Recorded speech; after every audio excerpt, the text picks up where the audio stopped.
Jeg har i dag valgt at stå frem og fortælle min historie omkring, hvordan jeg synes, at systemet igen svigter mødre og deres børn, der har levet i et voldeligt forhold.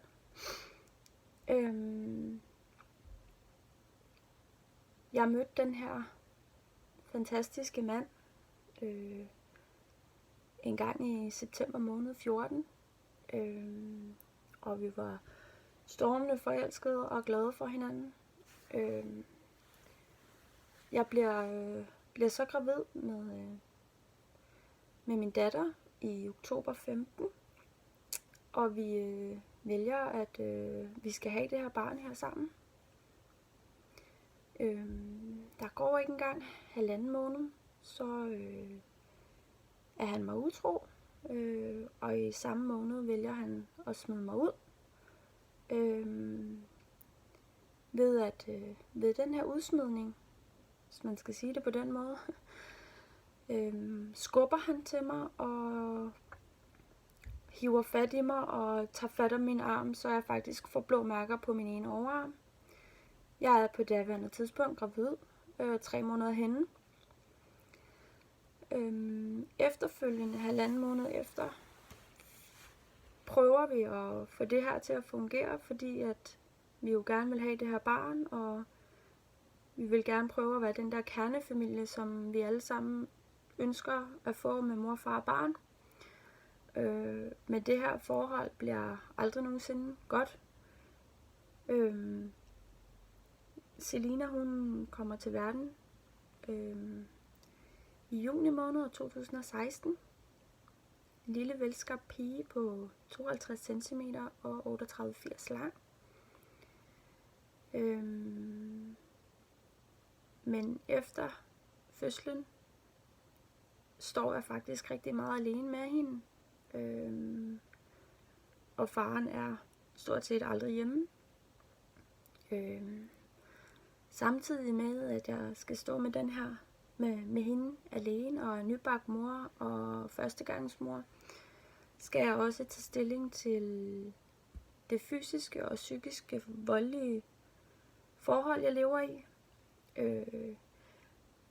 Jeg fik at vide omkring, da Selina var et par måneder gammel, at han ville gøre alt for, at jeg aldrig nogensinde fik noget med mit barn at gøre. Og jeg aldrig nogensinde ville se hende. Er blevet troet flere gange med at blive smidt ud. Det var sådan til sidst, at jeg havde en kuffert stående, fordi at det var noget, der skete et par gange om ugen.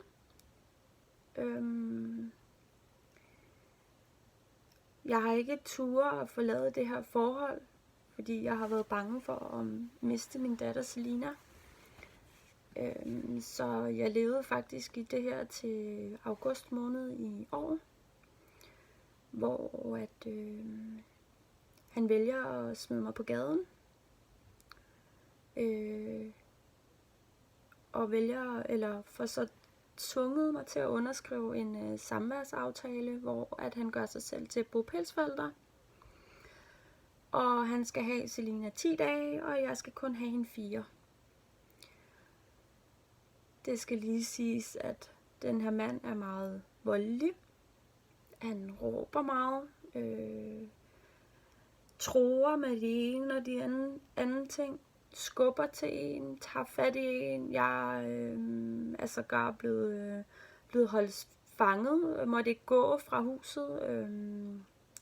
Har fået at vide, at jeg ikke måtte skrive med mine veninder, og har ikke måtte se nogen folk, fordi at det vil han bare ikke have. Har jeg snakket med nogen omkring, hvordan jeg har haft det. Og han har fundet ud af det, er han gået helt i selvsving og er blevet aggressiv og har troet med det ene og det andet. Jeg har bare kunne få at vide, at jeg godt kunne skride, men så fik jeg bare ikke Selina med. Jeg har prøvet at råbe Slagelse Kommune op, for at de ligesom kunne se, hvad der foregik i det her hus. Men jeg blev ikke hørt. For faren, han var bare meget bedre til ligesom at lægge tingene frem til, at det var mig, der var psykisk ustabil, og mig, der var psykisk syg, og var ikke stabil nok til at kunne tage mig af mit eget barn, selvom det er mig, der har stået med hende alene, lige siden hun blev født. Efter den 9. august får jeg lov til at se Selina de gange faren giver mig lov til det. Samværet skal foregå ned hos ham. Og det er ikke sjovt, fordi hver gang jeg skal derned, er jeg bange, og jeg ryster, og har det rigtig skidt. Men jeg gør det for min datters skyld. Selvom jeg bliver troet med knytnæver i hovedet, og får at vide, at jeg er psykosekælling, og jeg skulle have noget hjælp, for jeg var syg i hovedet, og bliver kastet uden for døren med ingenting på, for taget min telefon flere gange, bliver gennemtjekket, fordi han skal se, hvem jeg skriver og hvem jeg snakker med.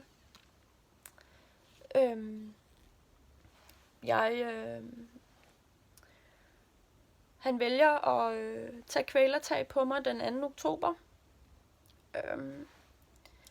Og samtidig inden de her ting har der også været nogle episoder, hvor Selina har været involveret i noget vold. Er blandt andet blevet skubbet til at råbe af. Jeg vælger den 4. oktober at stikke af med mit barn på krisecenter. Fordi jeg synes, det er synd for hende. Og hun skal ikke udsættes for mere. I den her periode fra den 4. oktober til den 22. november ser faren ikke Selina. Han har den her samværsseddel, som han jo går i fodretten med. Og den 22. november beslutter fodretten, at hun skal tilbage til sin far. Så jeg udleverer min datter til far den 24. november. Og det er jo et rent helvede, fordi jeg ved jo udmærket godt, hvordan det er, han behandler hans børn. Han har også en større datter, som også har været nogle ting igennem. Så jeg er en rigtig bekymret mor, som har det rigtig svært. Jeg ved, hvordan han er, og er bange for, at hun bliver udsat for flere ting, end hvad hun har været igennem. Jeg fik lov til at være sammen med hende i weekenden, fra lørdag til søndag. Og det var ikke sjovt at hente hende om lørdagen. Jeg fik en pige tilbage, som havde mistet al livsglæden i hendes ansigt.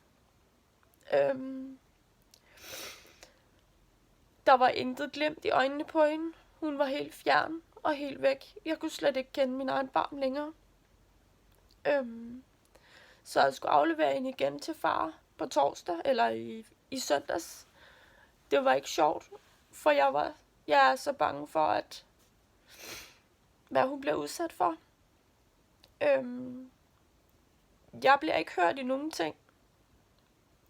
Selinas vuggestue støtter far op, og jeg føler, at systemet støtter far op. Der venter en retssag forude med bopæl og fuld forældremyndighed. Men igen er jeg bare rigtig bange for, at systemet svigter. Og ikke ser, hvad der sker inden for husets 4 væg. Fordi nok er, at det hele det ser fint ud fra overfladen. Men noget andet er, hvordan man er som person inden for huset. Og hvordan man er med omsorg og sådan nogle ting over for sine børn. Det kan han ikke. Ikke i det omfang, man burde. Min datter, hun er 17 måneder gammel. Og jeg synes jo personligt ikke selv, at hun er gammel nok til at være væk fra sin mor i så lang tid. Det er rigtig hårdt at systemet har svigtet mig, synes jeg. Og svigtet også Selina. Og jeg synes, der skal noget mere fokus på